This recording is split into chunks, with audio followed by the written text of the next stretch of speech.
Jack in the Box tacos today do not taste good at all, in my opinion. So I'm making them at home, and they taste even better than peak Jack in the Box tacos I remember. I'm gonna show you the secret to the filling, which is very simple. Then I'm gonna fry these until golden brown and crispy, just like this. Whether you love them or hate them, give this recipe a try because it's good. Okay, Jack in the Box tacos. Let's go over the ingredients. This is actually a really good recipe if you want to stretch just a little bit of ground beef, because ground beef is expensive right now. So here I have about 5 ounces of lean ground beef. This was a 15-ounce can of cooked pinto beans that I drained and rinsed. I'm going to be adding some taco seasoning mix as a seasoning. Here I have a cup of chicken broth, and I'll say this is optional. Towards the end, I like to add some MSG. And that's it. I'm going to keep this simple, but this is going to be the filling for the tacos. Okay, that's going in. You're going to think this is weird, but I'm not going to sear the ground beef. I'm just going to add everything in because I kind of want it to have that same sort of mushy texture. I don't know, it's the closest thing I can get at home to the texture. And then taco seasoning, I'll say like a tablespoon and a half to start. You can always season with salt after everything's cooked. Now just break it apart and let it cook, boil, simmer. And then eventually I'm going to mash all the beans. Okay, I'm going to start mashing the beans just with the back of my wooden spoon. You can use a masher. So for those of you wondering what's actually in the Jack in a Box filling of those tacos, this is it. Okay, now I'm going to add the little bit of MSG. And you can see the beans are all mashed. Give that a mix.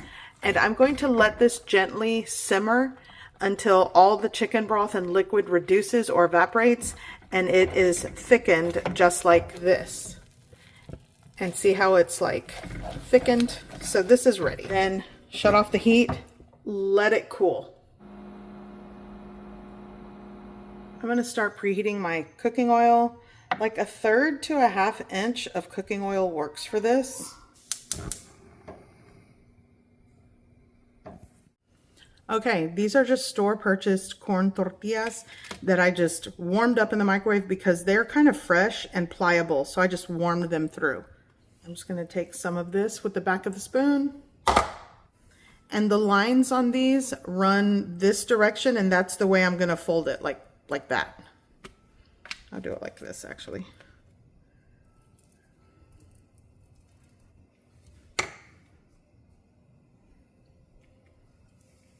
Okay, so here's what I'm working with. I have 10 so far, and I still have filling left. I think you could probably make easily 14 to 16 of these, depending how much filling you put in the tacos. But let's start frying these. You'll see it sizzles around the wooden little utensil here. I'll just drop these in.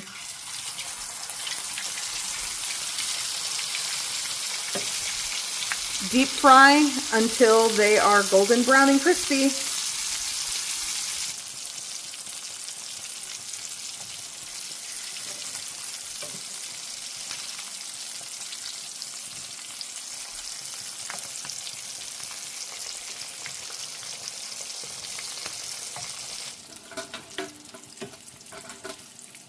Okay, first batch up.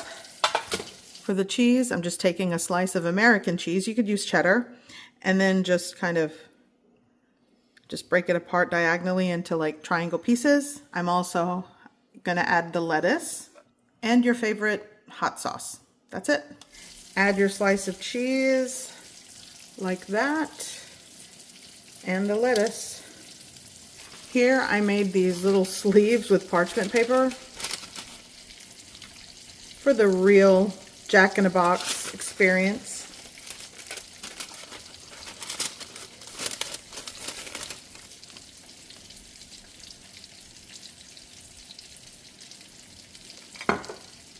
And here we are. Jack in a Box tacos at home, and probably a lot cheaper and taste a lot better. So while I take a bite, I also want to show you how I make those crunchy Taco Bell tacos at home. They are so good. Hello everybody. So today I'm going to recreate Taco Bell tacos at home. I don't actually have a Taco Bell close to where I live, so when I do pick up crunchy tacos, they're not so crunchy when I get home. So this is something I do for my family when they want crunchy tacos from Taco Bell. I just make them at home. They stay crunchy. They're straight from my stove to the dinner table. Okay, so here's the easy part of the recipe, one of them, many. I'm using Taco Bell Original Taco Seasoning Mix. They sell this at my grocery store, which really helps out in my situation. And I'm just going to follow the instructions on the back. Brown the meat, add the seasonings, add water, let it cook for about 10 minutes, stirring it, and it's done. So I'm gonna turn on the heat. And then add a pound of lean ground beef to my pan. There we go. I'm gonna break it apart. A lot of people like to add like extra seasoning into the mix. You can totally do that. And I know a lot of people like to break apart the meat before they add it to the pan. It'll do what it needs to do. It's okay.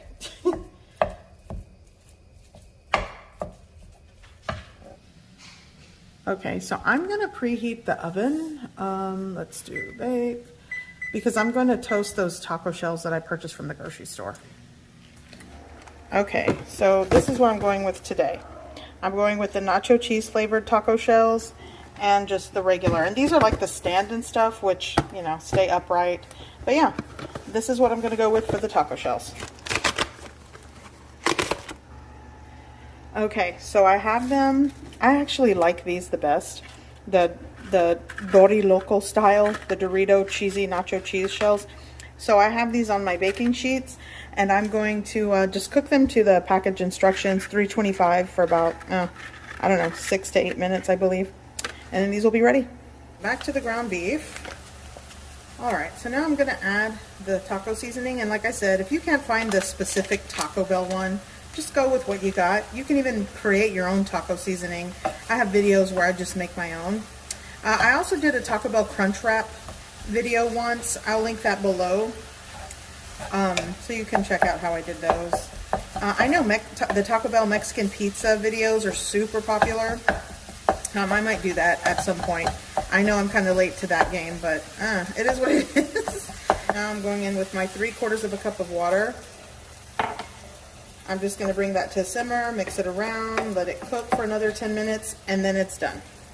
Yay! Okay, so everything's done, and I already prepped my toppings with the shredded lettuce, tomato, my cheese. I have some sour cream for those that want sour cream, you know, to make it like the supreme taco. Here's the ground beef that's done, and my toasted taco shells. So I'm gonna put all this together, and what's really gonna make this the Taco Bell style is the hot sauce. I found this at my grocery store. I'm gonna try this one with the ground beef, shredded lettuce, going everywhere. Boom. Let's do the little, okay, I'm failing at this miserably, but the tomato, dollop of the sour cream.